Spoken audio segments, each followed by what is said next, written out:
दोस्तों जोहार, मैं मिस्टर आप सभी का शिक्षक यूट्यूब चैनल में हार्दिक स्वागत करता हूं। दोस्तों आज के इस वीडियो के माध्यम से हम लोग आज जो हिंदी इलेक्टिव का एग्जाम होने वाला है उससे रिलेटेड टॉप 50 एमसीक्यू क्वेश्चन करने वाले हैं जो अभिव्यक्ति और माध्यम से होंगे और अंत में बहुत सारे टिप्स देंगे जो आपके एग्जाम पॉइंट ऑफ व्यू से बहुत आप लोग काम आएंगे। ठीक है, तो अंत तक इस वीडियो में बने रहिएगा और जो बच्चे अभी तक इस चैनल को सब्सक्राइब नहीं किए जल्द से कर लीजिए और जल्द से एक लाइक कीजिए और सारे दोस्तों भी जमकर शेयर करें। तो चलिए एक एक करके सारे 50 क्वेश्चन को करते हैं और इससे रिलेटेड बहुत सारे टिप्स भी आपको देने वाले हैं। तो क्वेश्चन नंबर 1 आप लोग देख सकते हैं दोस्तों, क्या पूछा गया है कि प्राप्त संदेश का जो कुट वाचन वो कौन करता है? जो प्राप्त करता है ना, तो जो प्राप्त करता है, यहीं पे प्राप्त है तो जो प्राप्त करता है उसी को टिक कीजिएगा। प्राप्त करता क्या हो जाएगा? Option 1 is the correct answer, प्राप्त करता। ठीक है, आगे बढ़ते हम लोग क्वेश्चन नंबर 2 की ओर। क्वेश्चन नंबर 2 आप लोग देख सकते हैं क्या पूछा गया है कि लाइव, आप लोग जानते हैं लाइव मैच देखते हैं, लाइव टीवी देखते हैं। लाइव मतलब क्या होता है? सीधा देखते हैं ना, तो जिसका सीधा प्रसारण होता है, जिसको लाइव टेलीकास्ट के रूप में दिखाया जाता है, तो ऑप्शन जो 1 है वो करेक्ट आंसर है। आगे बढ़ते हम लोग क्वेश्चन नंबर 3 की ओर।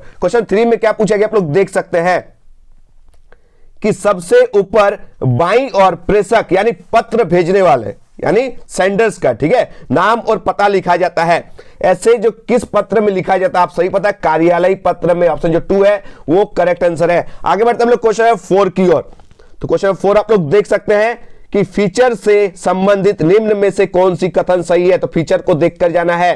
तो फीचर से संबंधित जो है निम्न में से कौन सा कथन सही है? तो ऑप्शन जो 2 है वो सही है कि फीचर लेखन का एक तय ढांचा या फॉर्मूला होता है, यह कथन सही बिल्कुल नहीं है। आगे बढ़ते हैं लोग क्वेश्चन 5 की ओर। क्वेश्चन 5 आप लोग देख सकते हैं निम्न में से कौन सा कार्य संपादक यानी एडिटर का नहीं है? ठीक है, निम्न में से कौन सा कार्य एडिटर का नहीं है? तो आप सही पता है, क्षेत्र की जो खबरें हैं इकट्ठा करना उनका काम नहीं है, बाकी सब काम उनका है। ठीक है, निष्पक्ष भाव से समाचार जो छपवाना वो भी काम है, जो ये सब काम है, लेकिन खबर इकट्ठा करना है संपादक का काम, एडिटर का काम नहीं है। आगे बढ़ते हम लोग क्वेश्चन नंबर 6 की ओर। जनसंचार माध्यमों का प्रमुख कार्य क्या है? तो जनसंचार जो माध्यम होता है, जनसंचार बहुत इंपॉर्टेंट टॉपिक है, इसका प्रमुख कार्य क्या होता है? ये 5 नंबर का आपसे सब्जेक्टिव में भी क्वेश्चन पूछा जा सकता है कि जनसंचार का क्या फायदा है, ठीक है, क्या की विशेषताएं हैं, समाचार पत्र की क्या विशेषताएं हैं, फीचर से आप क्या समझते हैं। 5 मार्क्स का ये सब क्वेश्चन पूछा जाएगा, तो आपको इसके लिए भी तैयार होकर जाना है। ठीक है, तो जनसंचार माध्यमों का प्रमुख कार्य क्या है? तो इसका करेक्ट आंसर हो जाएगा इनमें से सभी। क्या क्या? लोगों को मार्गदर्शन करना, एंटरटेनमेंट भी करना, सूचना देना, सूचित करना। जब आप लोग न्यूज़पेपर देखते हैं ना, तो देखिएगा लोगों को मार्गदर्शन करने का भी काम करता है, एंटरटेनमेंट के लिए भी एक पेपर पे पेज होता है और सूचना देना, शिक्षित करना भी मेन काम होता है। यानी ये सभी जो है वो करेक्ट आंसर है। आगे बढ़ते हम लोग क्वेश्चन 7 की ओर। क्वेश्चन 7 बहुत ही इंपॉर्टेंट पेपर है। ठीक है, कि भारत में प्रकाशित होने वाला पहला अखबार, ये देखकर जाना है। ठीक है, देखिए पहला अखबार जो है वो बंगाल गजट था। क्या था? बंगाल गजट। लेकिन एक चीज याद रखिएगा, अगर हिंदी अखबार पूछता ना तो उदंत मातदंड टिक करते, लेकिन यहां पर पूछा गया कि भारत में प्रकाशित होने वाला पहला जो अखबार था वो बंगाल गजट था। ये इंग्लिश का हो सकता है, लेकिन अगर हिंदी लिख देना तो उदंत मातदंड टिक करके आइएगा। आगे बताएंगे। ठीक है, आगे बढ़ते हैं लोग क्वेश्चन नंबर 8 की ओर। क्वेश्चन 8 में पूछा गया है कम से कम शब्दों में तत्काल महज सूचना देने टेलीविजन समाचार के किस चरण के अंतर्गत आता है? तो फ्लैश न्यूज के अंतर्गत आता है। किसमें आता है? Flash news. ऑप्शन जो 3 है वो करेक्ट आंसर है। आगे बढ़ते हैं लोग क्वेश्चन नंबर 9 की ओर। यहां से बहुत इंपॉर्टेंट क्वेश्चन आपसे पूछे जा सकते हैं कि 2 या 2 से अधिक व्यक्तियों के बीच विचारों का, अनुभवों का, भावनाओं का, सूचनाओं का जो हम लोग आदान और प्रदान करते हैं वो क्या कहलाती है? वो संचार कहलाती है। ठीक है, याद कर लीजिएगा, संचार का डेफिनेशन है। आगे बढ़ते हम लोग क्वेश्चन नंबर 10 की ओर। तो 10 जो है, संचार एक क्या है? संचार एक प्रोसेस है। क्या है? प्रोसेस। अब प्रोसेस को हम लोग बोलते हैं प्रक्रिया है। संचार एक प्रक्रिया है। क्रिया मत टिक कीजिए, क्रिया मतलब वर्ब होता है। ठीक है, संचार एक क्या है? प्रोसेस है, प्रक्रिया है। आगे बढ़ते हम लोग क्वेश्चन नंबर 11 की ओर। संचार किसकी निशानी है? जीवन की। किसकी? जीवन की। ऑप्शन जो 1 है वो करेक्ट आंसर है। आगे बढ़ते हम लोग नेक्स्ट क्वेश्चन की ओर। संचार शब्द में कौन सी धातु प्रयुक्त हुई? ये आता है। ठीक है, ये करके जाना है कि संचार शब्द में जो है वो चर धातु की प्रयुक्त होती है और चर का अर्थ क्या होता है? चलना। चर का अर्थ क्या होता है? चलना। याद कीजिएगा। चलिए आगे क्वेश्चन बताएंगे। ठीक है, आगे बढ़ सकते हैं हम लोग क्वेश्चन 13 में। वो क्वेश्चन पूछा गया, ये तो और इंपॉर्टेंट क्वेश्चन है कि संचार शब्द की उत्पत्ति चर शब्द से हुई है। चर का अर्थ होता है चलना। क्या होता है? चलना। ऑप्शन जो 3 है वो करेक्ट आंसर है। आगे बढ़ते हैं हम लोग क्वेश्चन 14 की ओर। संदेश को प्राप्तकर्ता तक अगर आपको पहुंचाना है तो किसी ना किसी माध्यम की आवश्यकता होती है। याद रखिएगा, संदेश को अगर प्राप्तकर्ता तक पहुंचाना है तो किसकी आवश्यकता होती है? किसी ना किसी माध्यम की। ठीक है, न्यूज़पेपर की, मोबाइल की, टेलीविजन से, किसी ना किसी माध्यम से हम वो संदेश को हम भेजेंगे। ठीक है, आगे बढ़ते हम लोग क्वेश्चन नंबर 15 की ओर। क्वेश्चन 15 आप देख सकते हैं कि संचार प्रक्रिया में प्राप्त करता, मान लीजिए हम किसी को लेटर लिखे, वो लेटर को प्राप्त किया, उसके बाद जो वो प्रतिक्रिया देगा उसको हम फीडबैक कहते हैं। क्या कहते हैं? फीडबैक कहते हैं। समझे कि अगर हम एक किसी को लेटर लिखे, वो लेटर किसी को प्राप्त हुआ, उसके बाद वो एक रिटर्न में पत्र लिखेगा, तो उसे हम फीडबैक कहते हैं। क्या कहते हैं? फीडबैक कहते हैं। आगे बढ़ते हैं लोग नेक्स्ट क्वेश्चन की ओर। संचार प्रक्रिया में जो आई बाधाओं को क्या कहते हैं? तो जो बाधा होता है, हम लोग बोलते हैं ना शोर शराबा हो रहा, बाधा पहुंच रहा है, तो इस शोर को टिक करके आना है। आगे बढ़ते हैं हम लोग क्वेश्चन 17 की ओर। क्वेश्चन 17 आप लोग देख सकते हैं क्या पूछा गया है कि संचार का सबसे आधुनिक प्रकार क्या है? सबसे आधुनिक यानी मॉडर्न चीज बोला है, तो संचार का सबसे आधुनिक प्रकार क्या है? जनसंचार। कौन सा? जनसंचार। आगे बढ़ते हम लोग क्वेश्चन 18 की ओर। क्वेश्चन 18 आप लोग देख सकते हैं कि जनसंचार के श्रोताओं, पाठकों और दर्शकों का दायरा कैसा होता है? ये जो दायरा होता है ना, ये बहुत बड़ा होता है। बहुत बड़ा को हम लोग बोलते हैं बहुत व्यापक होता है। ऑप्शन जो 3 है वो टिक कर दीजिएगा। आगे बढ़ते हम लोग क्वेश्चन 19 की और। क्वेश्चन 19 में पूछा गया मुद्रण की जो शुरुआत हुई थी ना, ये क्वेश्चन थोड़ा VBI है। ठीक है, जापान मत टिक कीजिएगा। मुद्रण की जो शुरुआत हुई थी वो चीन में हुई थी। कहां हुई थी? चीन में। ये करके जाना है। आगे बढ़ते हम लोग क्वेश्चन 20 की ओर। ठीक है, छापा खाना जो है आप सभी पता है प्रिंटिंग, ठीक है, प्रिंटिंग प्रेस। तो छापा खाना का आविष्कार का श्रेय जाता है ना जोहानेस गुटेनबर्ग को। ठीक है, जो आप सभी पता है जर्मन मुल्क के, कहां के है? जर्मन मुल्क के है, वही छापा खाना का आविष्कार किए थे। ठीक है, तो क्वेश्चन 20 क्लियर हो गया। आगे बढ़ते हम लोग क्वेश्चन 21। यहां पे क्वेश्चन पूछ दिया कि भारत में, वो तो था पूरा दुनिया में, ये आ गया भारत में पहला छापा खाना कब खुला था? तो इसको याद कर लीजिएगा 1556 में। और दो चीज याद रखिएगा 1556 में। अगर पूछेगा कि भारत में पहला छापा खाना कहां खोला गया था, तो कहां खोला गया था? गोवा में। कहां? गोवा में। कब खुला गया था? 1556 में। कहां अगर पूछे तो गोवा, ये पॉइंट कर लीजिएगा। ठीक है, खोला गया था 1556 में। कहां खोला गया? तो गोवा में। रोल था पुर्तगालियों का। ठीक है, उन्होंने इंपॉर्टेंट रोल निभाया था। आगे बढ़ते हम लोग नेक्स्ट क्वेश्चन की ओर। क्वेश्चन 22 कि जनसंचार के माध्यमों में सबसे पुराना माध्यम अगर है तो वो कौन सा है? प्रिंटेड माध्यम जो छप के आता था, न्यूज़पेपर वगैरह। ठीक है, तो क्वेश्चन 22 का 2 आंसर होगा। ठीक है, प्रिंट माध्यम। आगे बढ़ते हम लोग क्वेश्चन 23 की ओर। ये इंपॉर्टेंट क्वेश्चन, मैंने बताया था कि भारत में पहला जो छपने वाला पेपर था वो बंगाल गजट था, लेकिन अगर क्वेश्चन में हिंदी ऐड हो जाए, क्या ऐड हो जाए? हिंदी, कि भारत में छपने वाला प्रथम हिंदी का अखबार का नाम बताइए, तो उदंत मातदंड। क्या टिक करके आइएगा? उदंत मातदंड। लेकिन अगर हिंदी ना रहे तो आप लोग क्या टिक करके आइएगा? बंगाल गजट। याद रखिएगा ना। आगे बढ़ते हम लोग क्वेश्चन 24 की ओर। क्वेश्चन 24 आप देख सकते हैं कि भारत में जो हिंदी का पहला साप्ताहिक पत्र, साप्ताहिक पत्र समझते हैं किसे बोलते हैं? देखिए यहां पर 2-3 चीज जो बेसिक जानकारी आप लेकर जाइएगा। साप्ताहिक मतलब होता है सप्ताह में एक बार जारी होने वाला। मासिक मतलब होता है महीना में एक बार। वार्षिक मतलब होता है वर्ष में एक बार। ठीक है, और त्रिमासिक मतलब होता है 3 महीने में एक बार। ये सब चीज बेसिक जानकारी जो लेके जाना है। ठीक है, अर्धमासिक रहे तो 15-15 दिन में। अर्ध मतलब क्या होता है? आधा। मासिक मतलब होता है महीना, तो महीना का आधा दिन को हम लोग क्या बोलते हैं? 15 महीना, 15-15 दिन। तो 15-15 दिन मान लीजिए, तो इसको अर्धमासिक बोलेंगे। साप्ताहिक बोलेंगे तो सप्ताह में एक बार। ठीक है, तो भारत में जो हिंदी का पहला साप्ताहिक पत्र जो जारी हुआ उदंत मातदंड, वो कब जारी हुआ था? 1826 में। इस डेट को भी याद कर लीजिएगा इस क्वेश्चन के माध्यम से कि भारत में जो हिंदी का पहला साप्ताहिक पत्र जो आया था उसका नाम था उदंत मातदंड। कब आया था? 1826 में।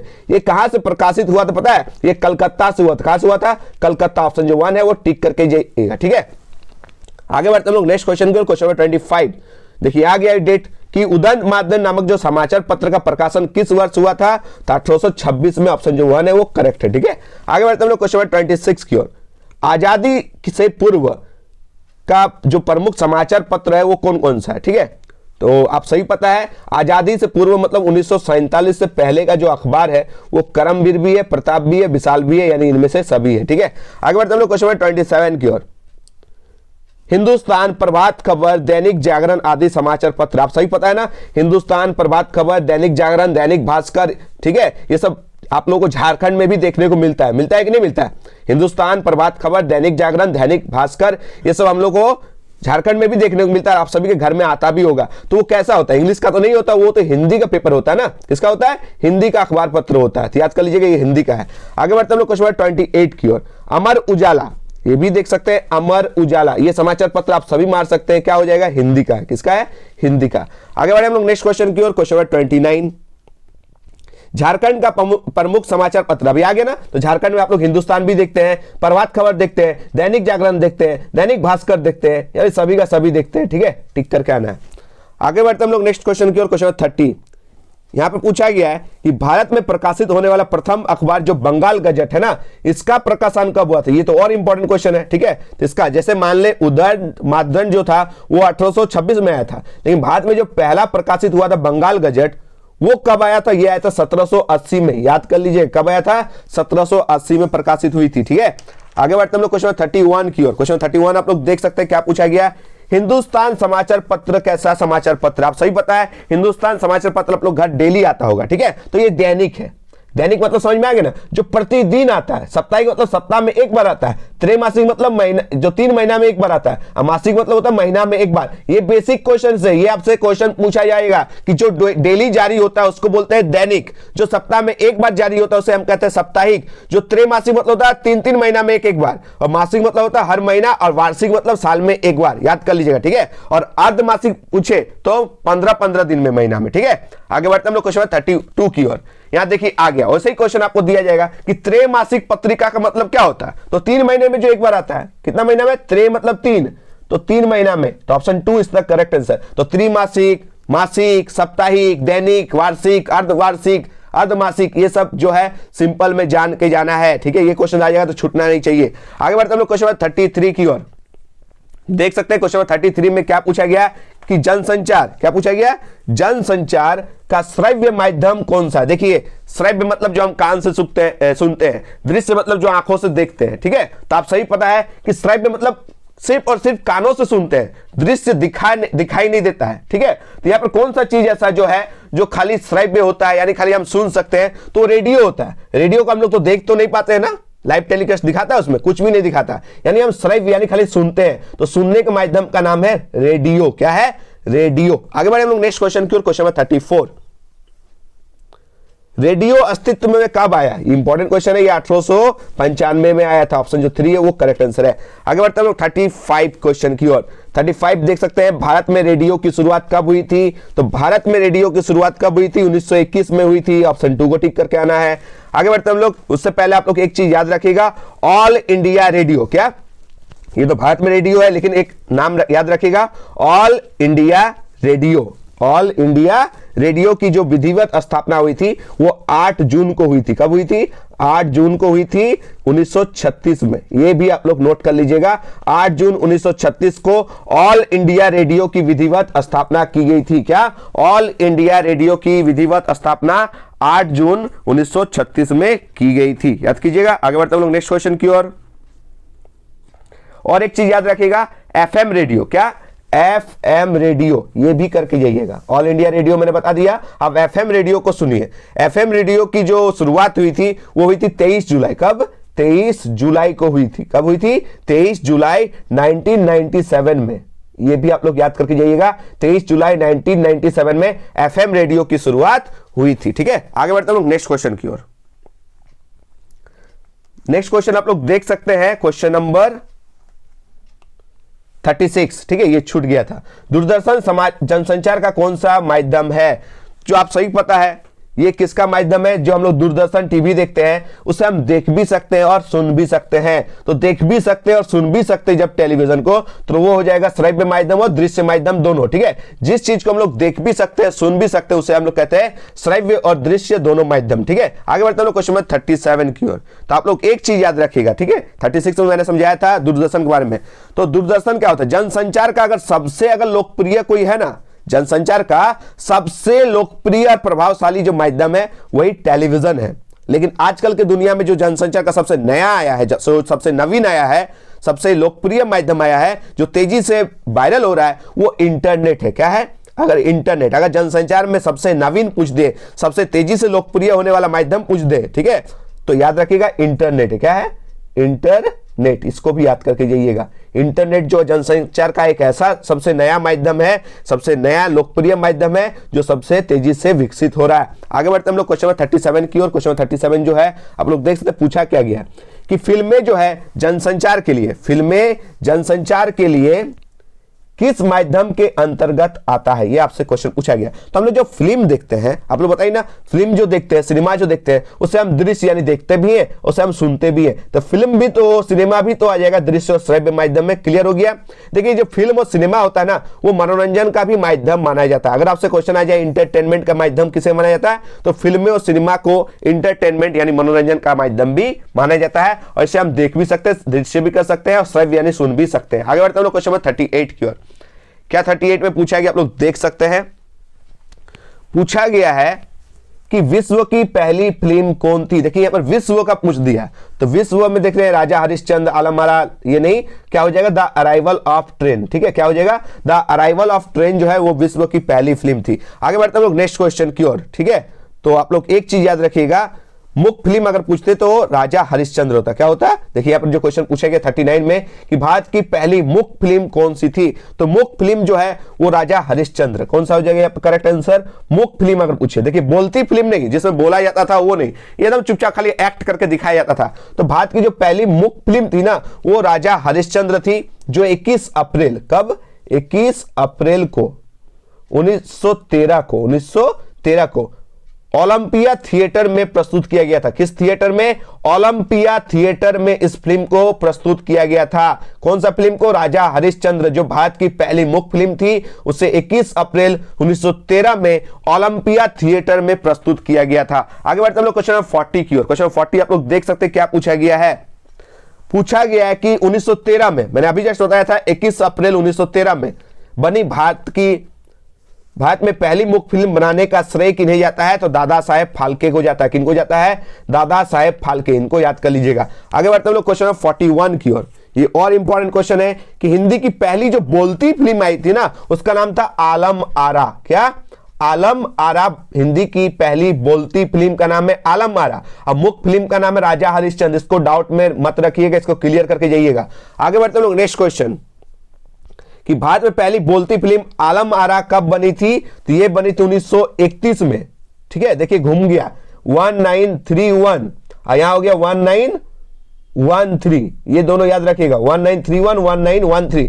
1913 में क्या आया था, भारत की पहली मुख्य फिल्म जो है वो राजा हरिश्चंद्र। अब भारत की पहली फिल्म जो है वो क्या है, आलम आरा। तो ये दोनों डेट 1931 और 1913 दोनों में कंफ्यूज नहीं होना है। ठीक है, आगे बढ़ते हैं लोग क्वेश्चन 43 की ओर।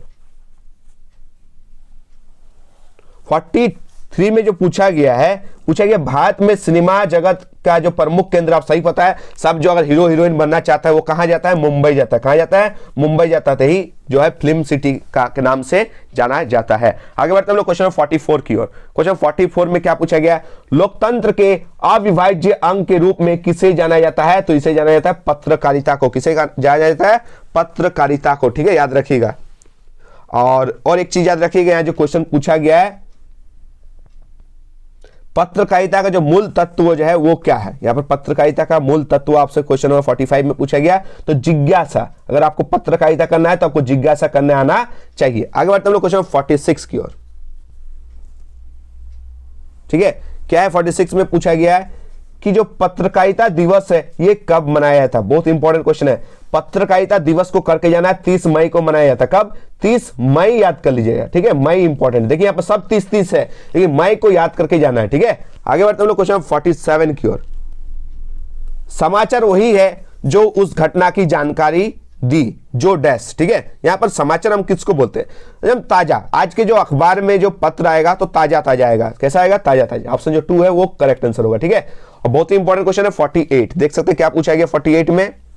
48 में पूछा गया पीटीआई क्या है, तो पीटीआई एक समाचार एजेंसी का नाम है। याद करके जाइएगा, समाचार एजेंसी का नाम है। ठीक है, 49 में पूछा गया लोकतंत्र का चौथा स्तंभ, इसको करके जाना है। ठीक है, लोकतंत्र का चौथा स्तंभ हम लोग बोलते हैं मीडिया को। ठीक है, किसको कहते हैं, मीडिया को, यानी पत्रकारिता को। लोकतंत्र का चौथा स्तंभ इन्हें माना जाता है। याद करके जाइएगा। ठीक है, सच्चाई, संतुलन, निष्पक्षता और अस्पष्टता जो है पत्रकार के 4 जो है बैसाखियां है। यानी आपसे क्वेश्चन पूछा जा सकता है कि पत्रकार के कितनी बैसाखियां होती है, तो 4 होती है। 4 क्या क्या, सबसे पहले जो पत्रकारिता करेंगे उनमें सच्चाई होना चाहिए, और क्या होना चाहिए, सच्चाई के साथ बताइए संतुलन होना चाहिए, निष्पक्षता होना चाहिए और अस्पष्टता होना चाहिए। यानी 4 है। ठीक है, ये 4 जो गुण है आप लोग याद कर लीजिएगा। 4 जो है उन लोगों का जो है बैसाखिया है। ठीक है, आगे बढ़ते हैं नेक्स्ट क्वेश्चन की ओर। आज का लास्ट और अंतिम क्वेश्चन, क्वेश्चन नंबर 50। आप लोग देख सकते हैं क्या पूछा गया है कि समाचार लिखने की जो शैली है ना, ये उल्टा जो है उल्टा पिरामिड शैली है। क्या है?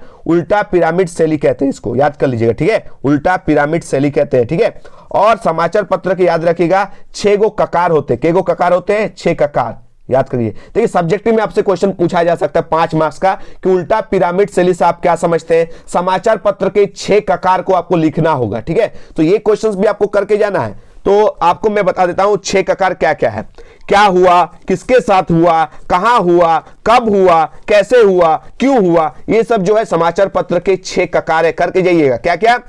क्या हुआ, किसके साथ हुआ, कहां हुआ, कब हुआ, कैसे हुआ और क्यों हुआ, ये सब 6 गो ककार है, याद करके जाइएगा। ठीक है, बहुत इंपॉर्टेंट चीज।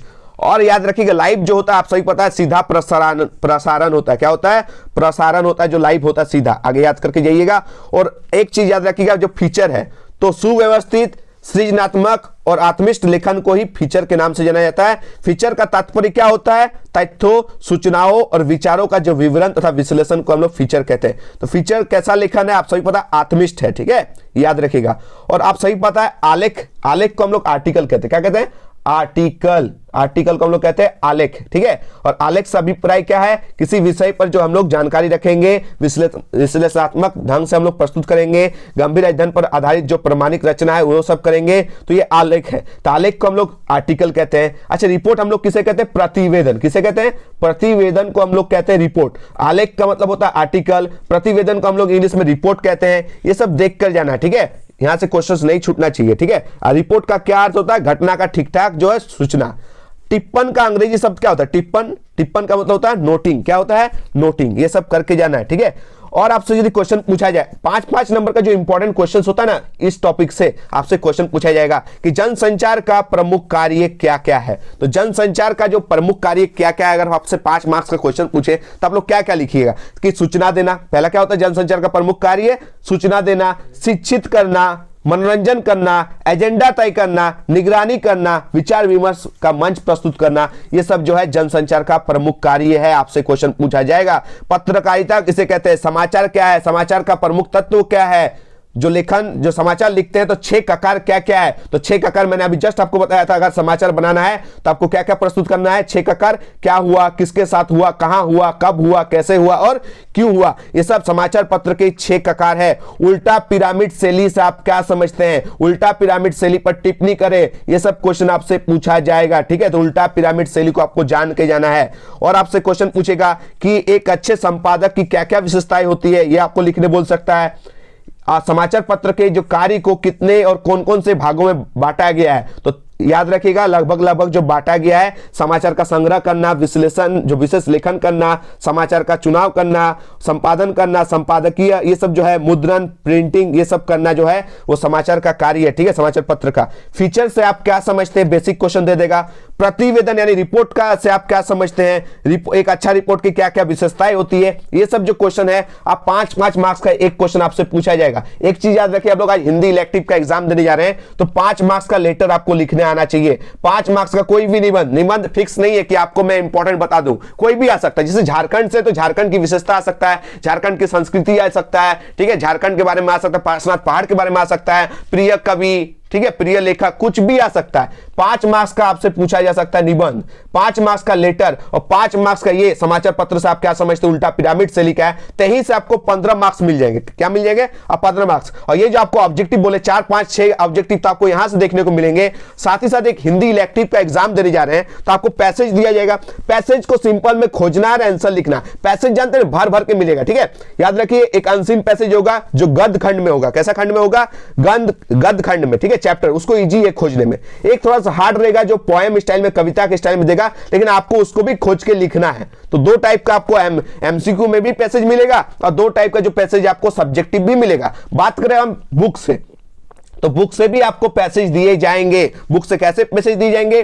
कविता से 4 लाइन उठा के आपसे पूछा जा सकता है, कोई चैप्टर से 4 लाइन उठा के पैसेज। तो पैसेज जो है इंपॉर्टेंट रोल निभाती है हिंदी इलेक्टिव में, तो पैसेज को ध्यान से रखिएगा। जितने भी पोएम्स उनके पोएट का नाम याद रखिएगा और जितने चैप्टर्स उनके लेखक का नाम आपको पकड़ में आना चाहिए कि ये जो लाइन्स है कौन सा चैप्टर से लिया गया। देखिएगा बहुत सारा क्वेश्चन जो है 4-4 पैसेजेस आप समझ सकते हैं, 2 बुक के रहेंगे और 2 को जो है वो अनसीन पैसेज रहेंगे, आसानी से खोज लीजिएगा। क्वेश्चन आंसर पर दिमाग क्या लगाना है, हर एक कवि का अगर 2-2 को जो कविता याद करके जाइएगा ना तो आपसे 2 नंबर वही बेसिक क्वेश्चन पूछा जा सकता है। और बुक 2 जो मैंने अच्छी तरीके से आप लोगों को समझाया है, बुक 2 से जो क्वेश्चन है ना डायरेक्ट पूछे जाएंगे। क्वेश्चन जो है बुक 2 से 4 को चैप्टर से, मैंने चारों चैप्टर्स का जो प्लेलिस्ट में अपलोड कर दिया, वीडियो आप लोग देख सकते हैं, हिंदी इलेक्टिव का जो प्लेलिस्ट में अपलोड है। और एक चीज, आप लोग हिंदी का इलेक्टिव एग्जाम देने जा रहे हैं, इंग्लिश कोर का जैसा गलती आप लोग को नहीं करना है, लिख कर आना है। नहीं भी पता है फिर भी लिखिएगा, क्वेश्चन को समझ के लिखिएगा, खाली छोड़ने से कभी भी नंबर नहीं आता है। आज मुझे निराश आप लोग नहीं कीजिएगा, आप लोग सब लिख कर आइएगा, वादा कीजिए हमसे, ठीक है? कमेंट बॉक्स में वादा कीजिए, कोई भी आज छोड़ के नहीं आइएगा। हिंदी है, हिंदी जो है हम लोग का मातृभाषा है, आप लोग आराम से लिख सकते हैं, इसको एकदम छोड़ना नहीं है। कुछ भी आए, आप लोग अगर जो भी जानते हैं, मान लीजिए आपसे सूरदास की झोपड़ी के बारे में क्वेश्चन आया, तो सूरदास के बारे में जो आता है आपको लिखना है, यू हैव टू राइट, ठीक है? आप लोग को लिखना पड़ेगा, लिखिएगा तब नंबर मिलेगा, ठीक है? ऐसे तो 33 नंबर में आप सभी को 100 में लाना है, तो आपको पता है स्कूल कॉलेज की तरफ से 20 नंबर का मार्क्स है, ठीक है? लेकिन ये सब इग्नोर कीजिए, इंग्लिश का पेपर अच्छा नहीं गया, अगर मार्क्स को बूस्ट करना है, नंबर को बढ़ाना है, तो हिंदी इलेक्टिव में नंबर को उठाना है। आप लोग को सारा क्वेश्चन आंसर लिखना है। क्वेश्चन आपको जैक घुमा दे तो आप भी आंसर घुमा के आइएगा, डरिएगा नहीं। एक हौसला के लेकर जाइए, एक साहस लेकर जाइए, एकदम फोड़ कर आइएगा, ठीक है? बस मुझे निराश नहीं कीजिएगा। लेटर कोई भी दे, आप लोग टेंशन क्यों, आप लोग नहीं लिख सकते सेवा में श्रीमान, उस तरह करके आपको लिखना है, लिख कर आइएगा। आर्टिकल कुछ भी दे, किसी भी टॉपिक में आर्टिकल दे, हिंदी में सोच सोच के नहीं लिख सकते हैं, लिखिएगा, लिखना है, ठीक है? और कोई भी चैप्टर से क्वेश्चन आए आप लोग छोड़िएगा नहीं, अपने से बना बना के लिखिएगा, लेकिन लिख कर आइएगा। एक चीज बताते हैं, अगर मान लीजिए आपसे सप्रसंग व्याख्या करने दे दिया पोएम का 4 लाइन, तो आप क्या लिखिएगा? प्रसंग लिखिएगा, उसके बाद व्याख्या लिखिएगा। तो प्रसंग में क्या लिखिएगा? प्रस्तुत जो काव्यांश है, प्रस्तुत पंक्तियां हमारी हिंदी पाठ्य पुस्तक अंतरा भाग 2 में संकलित कविता डैश से ली गई है, जिसके कवि डैश है। मान लीजिए आपको कविताओं नहीं आता और कवि का नाम भी आपको नहीं आता, तो क्या लिखिएगा? प्रस्तुत पंक्तियां हमारी हिंदी पाठ्य पुस्तक अंतरा भाग 2 में संकलित एक कविता से ली गई है, जिसके कवि बहुत अच्छे हैं, उसका व्याख्या कर दीजिएगा। यानी लिख कर आइएगा, छोड़ना नहीं है, आपको लिख कर आना है, एक भी क्वेश्चन आपको छोड़ना नहीं है। बस ये वादा करके आइए, हिंदी इलेक्टिव का बेस्ट एग्जाम देकर आइए, ऑल द बेस्ट, एकदम छोड़ना नहीं है, ठीक है? हिंदी का एग्जाम है, आप लोग हिंदी लिख तो पाएंगे, इंग्लिश में दिक्कत हुआ था, लेकिन हिंदी आपको छोड़ना नहीं है। बस ये सारा गाइड लेकर जाइएगा, एडमिट कार्ड ले जाइएगा, एक्स्ट्रा पेन लेकर जाइएगा, बस। और टाइम रहते आपको एग्जाम जो है कंप्लीट कर देना है, टाइम रहते, ठीक है? कुछ बच्चे जो है वो ज्यादा टाइम दे देते हैं निबंध लिखने में, तो निबंध लिखिएगा, जितना हो सके उतना लिखिएगा, लेकिन क्वेश्चन आंसर एक भी नहीं छूटना चाहिए, पैसेज तो एकदम नहीं छूटना चाहिए, पैसेज को बना बना के लिखाया जाता है, ठीक है? तो लिख दीजिएगा, एक भी नहीं छोड़िएगा। ऑल द बेस्ट, एकदम फोड़ कर आइए, आप लोग तबाही मचा कर आइए, ठीक है? मिलते हैं एक नए वीडियो के साथ। धन्यवाद, जय हिंद, वंदे मातरम।